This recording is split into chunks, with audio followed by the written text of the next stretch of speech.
ఇక మా ఈటెల రాజేందర్ గారు అన్న పాపం హుజురాబాద్లో గజ్వేల్లో ఓడిపోతే అన్న ఇక్కడ టికెట్ తీసుకొని వచ్చిండు.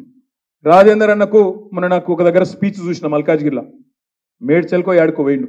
పోయి పాపం రాజేందర్ అన్న రైతుల మీద ప్రేమ కురిపిస్తున్నాడు. 2 లక్షల రుణమాఫీ ఏమైంది? రేవంత్ రెడ్డి నువ్వు రుణమాఫీ చేయి, నేను తప్పుకుంటా పోటీలకు వెళ్ళని చెప్పి రాజేందర్ అన్న మాట్లాడుతుంటే నాకు నవ్వాలనో ఏడవాలనో అర్థం కాలేదు. ఆయన మర్చిపోయిండు పాపం ఏ పార్టీలో ఉన్నాడో. ఆయన ఇంకా టీఆర్ఎస్లో ఉన్నా అనుకుంటుండు పాపం రాజేందర్ అన్న నువ్వు బీజేపీ వాళ్ళు మీరు రైతు రుణమాఫీ గురించి మాట్లాడితే దయ్యాలు వేదాలు వాళ్ళు ఇచ్చినట్టుంటది. ఎందుకంటే మీ నరేంద్ర మోడీ గారు 10 ఏళ్లలో ఏం చేసిండు? 14.5 లక్షల కోట్ల రుణాలు మాఫీ చేసిండు. ఎవల రుణాలు? బడా బడా బాబులు, కార్పొరేట్ సేట్లు, పెద్ద పెద్ద వ్యాపార సంస్థలు, అదానీలు, అంబానీలు, వాళ్ళ రుణాలు మాఫీ చేసిండు.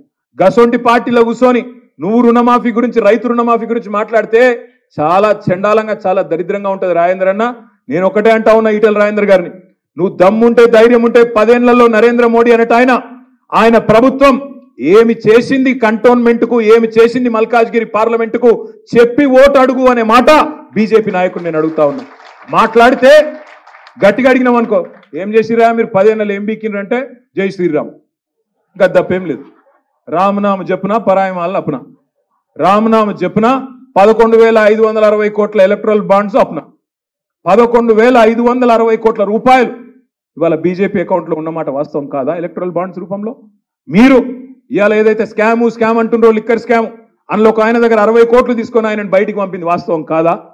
ఇవన్నీ వాస్తవాలు కాదా రాజేందర్ అన్న? నీతిమంతుడు మోడీ గారు. ఎందుకు నీతిమంతుడు? 609వ స్థానంలో ఉన్న అదానిని తీసుకొచ్చి 2వ స్థానంలో కూర్చోబెట్టినందుక నీతిమంతుడు? ఎక్కడికి వెళ్ళి నీతి వచ్చింది?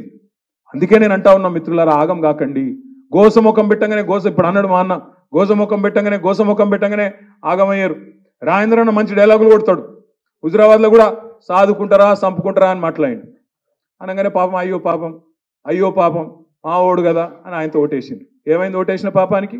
మళ్ళీ హుజురాబాద్ మరి కూడా చూడలే, ముఖం కూడా మళ్ళీ చూపెట్టలే.